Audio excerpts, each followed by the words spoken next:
Put your hands on the roof. Don't ask questions. I'm complying. Can you tell me why I'm being searched?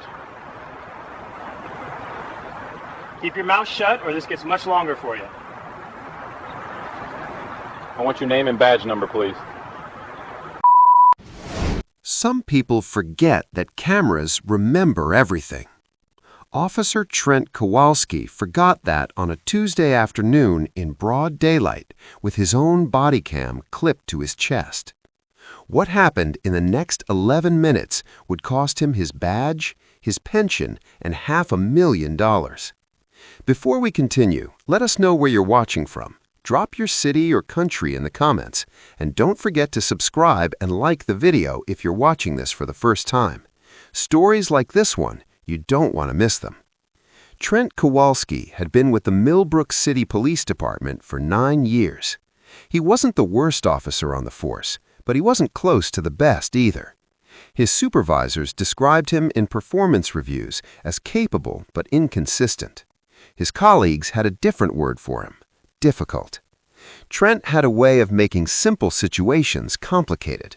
A noise complaint became a standoff. A parking dispute became a shouting match. He didn't escalate every call, but when he did, it followed a pattern. He pushed harder on people who he assumed wouldn't push back. 3 formal complaints had been filed against him over his career. 1 was dismissed. 1 resulted in a written warning that was buried in his file. The 3rd was still technically under review, had been for 14 months. None of them ever went anywhere. The department knew who Trent was, and they kept him on anyway. On the afternoon of March 14th, Trent was running solo patrol on the east side of Millbrook. It was a quiet shift. He'd written 2 speeding tickets and responded to a minor fender bender. At 3:47 p.m., he spotted a silver Honda Accord with a broken rear taillight traveling on Denton Avenue. It was a legitimate stop. The taillight was out.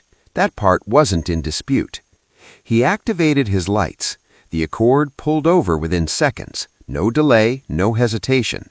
The driver brought the car to a clean stop near the curb, rolled down the window, and placed both hands on the steering wheel before Trent even reached the door. That detail would matter later. The driver was Olu Adeyemi, 34 years old, a licensed structural engineer who had lived in Millbrook for 6 years. He had no criminal record, no outstanding warrants. His license and registration were current. He was, by every legal measure, a man doing nothing wrong except driving a car with a broken taillight he hadn't yet had time to fix. Olu was calm when Trent approached. He greeted him politely. He had his documents ready before he was even asked. Trent's first words were not a greeting. "You know why I pulled you over?" Olu said yes, the taillight. He mentioned he'd already scheduled a repair for the following Saturday. Trent didn't respond to that. He took the documents, looked them over, and walked back to his cruiser. Standard procedure. Olu waited. 4 minutes passed. When Trent came back, something had shifted in his tone. Nobody watching the footage could explain exactly why, but something had changed. And whatever Trent had decided in those 4 minutes, it wasn't going to stay professional for long. Trent came back to the window and handed Olu his documents. Then he asked him to step out of the vehicle. Olu asked why. That was it. That was the moment Trent decided this stop was going to go differently. "I'm not going to ask you twice," Trent said. His voice had dropped. Not loud, controlled. The kind of tone that's meant to feel like a warning. Olu didn't argue. He didn't raise his voice. He simply said, calmly, that he had a right to know the reason before exiting the vehicle. He wasn't wrong. Legally, he was on solid ground. But Trent wasn't operating on legal ground anymore. He was operating on ego. "Get out of the car, now." Olu stepped out. He stood beside his vehicle with his hands visible, his posture relaxed. He asked again, quietly, what the reason was for the request. Trent told him to stop asking questions. What followed was 11 minutes of footage that, once released, would be watched more than 40 million times across social media platforms. But at that moment, on that empty stretch of Denton Avenue, it was just one man with a badge and one man without one. Trent ordered Olu to place his hands on the roof of the car. Olu complied immediately. Then Trent began questioning him, not about the taillight, not about anything related to the stop. He asked where Olu was coming from, where he was going, whether the car belonged to him, whether anyone else had access to it. Olu answered every question, evenly, without attitude. That seemed to frustrate Trent more than resistance would have. Think about that for a second. A man answers every question calmly and honestly, and that becomes the problem. Because Trent wasn't looking for cooperation, he was looking for a reaction he could use. He didn't get one. At the 7-minute mark, Trent told Olu he was going to search the vehicle. Olu, still calm, asked whether Trent had probable cause, or whether he was consenting to a voluntary search. Trent's response was caught clearly on the body cam. "I don't need your permission to do anything. You're going to stand there and keep your mouth shut, or I'm going to make this a much longer afternoon for you." Olu said nothing. He stood exactly where he was, hands still visible. Trent searched the car anyway. He spent 4 minutes going through it. He found nothing. No contraband, no weapons, nothing out of order. The car was clean. The registration was valid. The insurance was current. There was a child's backpack on the back seat and a water bottle in the cup holder. When he finished, Trent handed Olu a written warning for the taillight, not even a fine, and told him he was free to go. Olu took the warning. He looked at Trent for a moment. Then he said, still calm, "I want your name and badge number, please." Trent gave it to him. He was required to by law, and he knew it. But the look on his face in that moment, caught on Bodycam in full clarity, was the look of a man who had just realized he may have miscalculated. Olu got back into his car. He drove away. He went home, sat at his kitchen table, and wrote down everything he remembered from the stop. Times, words, sequence of events. He did it methodically, the way an engineer documents a problem. Then he called a civil rights attorney he'd heard recommended by a colleague. Her name was Patricia Owusu, and she told him to sit tight while she made some calls. Patricia Owusu had been practicing civil rights law for 11 years. She'd seen a lot of cases walk through her door. Most of them came with witness accounts, written complaints, maybe a grainy cell phone video if they were lucky. When she submitted a formal request for the Bodycam footage from Olu's stop, she expected a fight. She expected delays, redactions, maybe an outright denial dressed up in legal language. What she didn't expect was to receive the full, unedited footage within 72 hours. The department released it because they were legally required to under Millbrook's public records policy. It's possible nobody senior had actually watched it before approving the release. That would later become a question of its own. But the footage went to Patricia, and Patricia watched it twice, back to back, without saying a word. Then she called Olu. She told them they had something real. The footage was clear. The audio was clean. Every command, every response, every word Trent had said was captured without interruption. And what it showed wasn't ambiguous.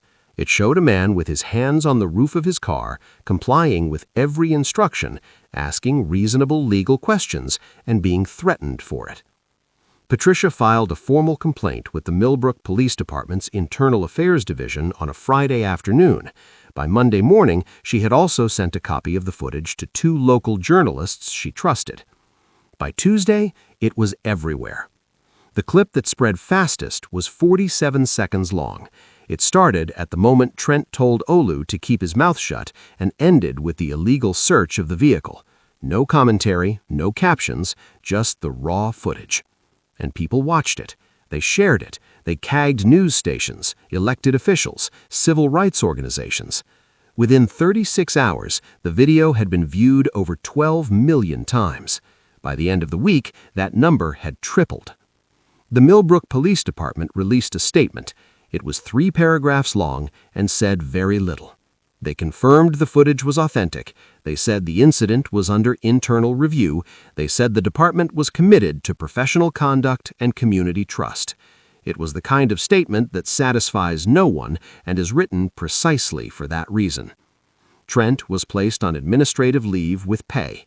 The union issued their own statement, reminding the public that an officer is entitled to due process before any disciplinary action is taken, which is true, but due process and public accountability are not the same thing, and people understood the difference. What the internet also found, because once a story catches fire, people dig, were the 3 prior complaints filed against Trent. One journalist published a detailed account of each one, including the 14-month-old complaint still sitting in review. Former residents came forward. 2 people shared their own accounts of interactions with Trent that followed similar patterns. Neither had filed formal complaints at the time. Both said they hadn't believed it would lead anywhere. Trent stayed off social media. His attorney advised him to say nothing publicly. He stayed home. Olu, for his part, gave one interview. He sat across from a local news anchor and spoke quietly about what the stop felt like from his side. He didn't perform outrage. He didn't demand anything dramatic. He said he wanted accountability, not just for himself, but so that the next person wouldn't have to sit at their kitchen table writing down what just happened to them. That interview was watched almost as many times as the Bodycam clip.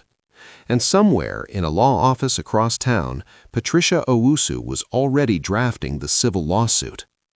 Patricia filed the civil lawsuit against both Trent Kowalski and the Millbrook City Police Department on a Thursday morning, exactly 3 weeks after the stop on Denton Avenue. The claims were specific: unlawful detention, illegal search without probable cause or consent, violation of Fourth Amendment rights, intimidation under color of law. The lawsuit maimed the department alongside Trent because Patricia's argument wasn't just about one bad officer.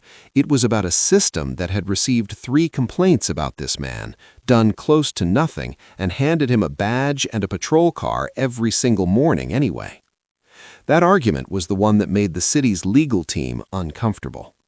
Individual officer misconduct cases are defensible. Departments fight them regularly and win often enough to keep fighting. But institutional liability, the claim that leadership knew about a pattern and ignored it, that's a different category of exposure. That's the kind of case that makes city attorneys call emergency meetings on Friday afternoons. The city called one within a week of the filing. Internal Affairs completed their review 40 days after the footage went public. Their findings were not released in full, but a summary was made available. It confirmed that Trent had conducted an unlawful search. It confirmed that his conduct during the stop did not meet departmental standards. It recommended termination. Trent Kowalski was fired on a Wednesday. The union grieved the termination immediately, as expected. But the internal affairs findings were detailed enough, and the Bodycam footage was public enough that the grievance had limited ground to stand on.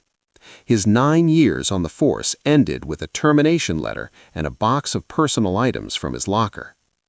The civil case moved faster than most, partly because the evidence was airtight, partly because the city's legal team advised early on that prolonged litigation would be more damaging than settlement, both financially and in terms of ongoing public attention. Every court date would bring the footage back into the news cycle. Every delay would be reported as the city protecting a fired cop at taxpayer expense.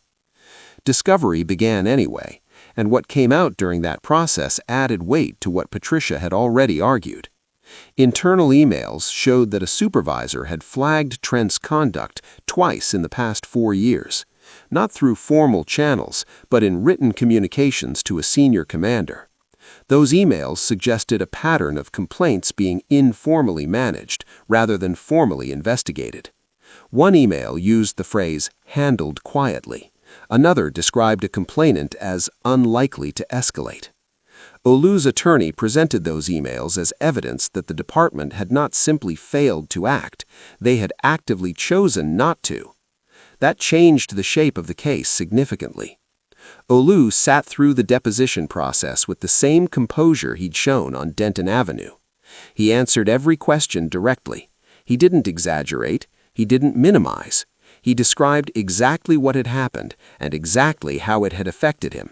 The hours he lost, the unease he felt driving in his own city afterward, the conversation he'd had to have with his younger brother about what to do if it ever happened to him.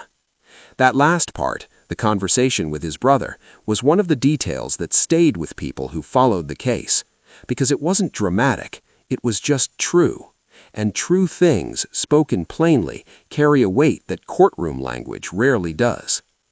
Mediation was scheduled for late summer.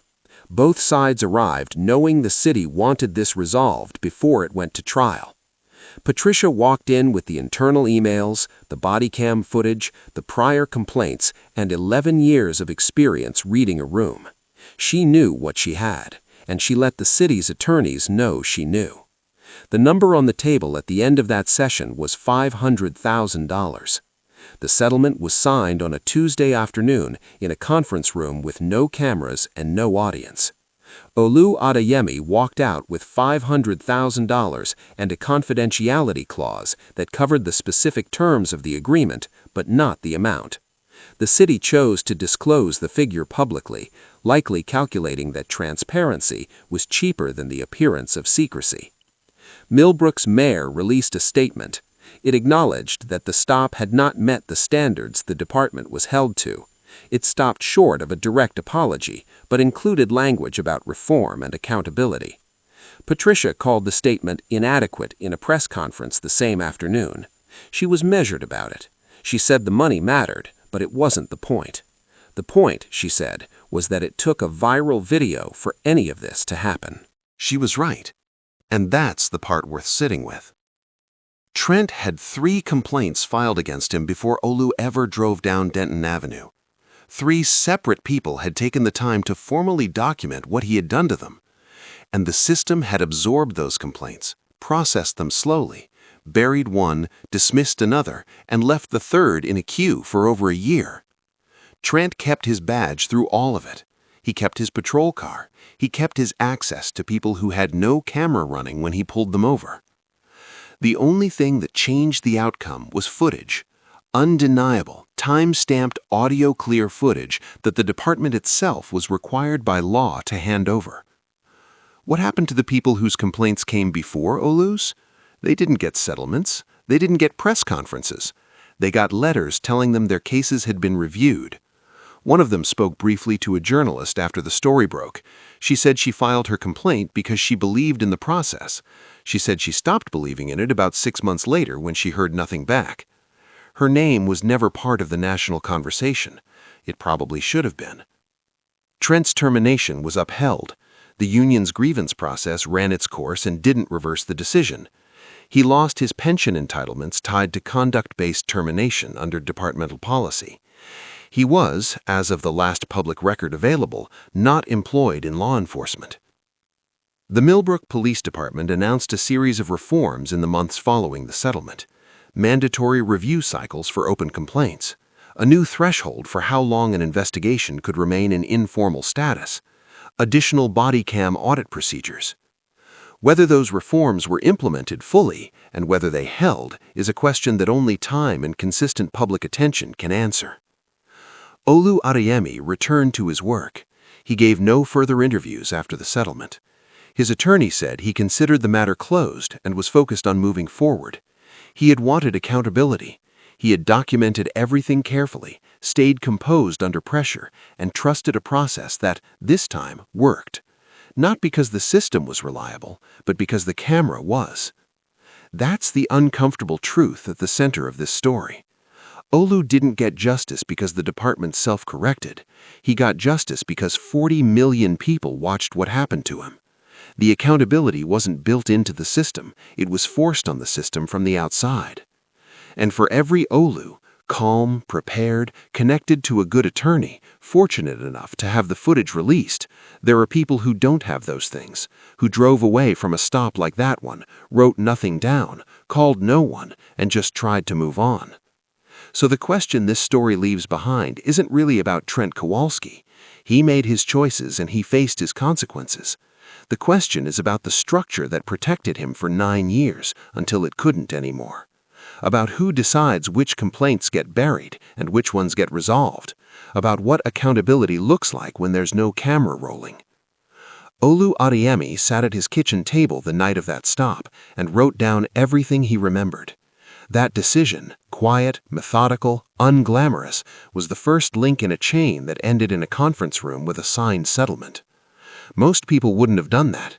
Most people would have driven home, been grateful it hadn't been worse, and tried to forget it. He didn't forget it, and because he didn't, neither did anyone else. Do you think a $500,000 settlement was enough, or should there have been criminal charges? And what would you have done in Olu's position?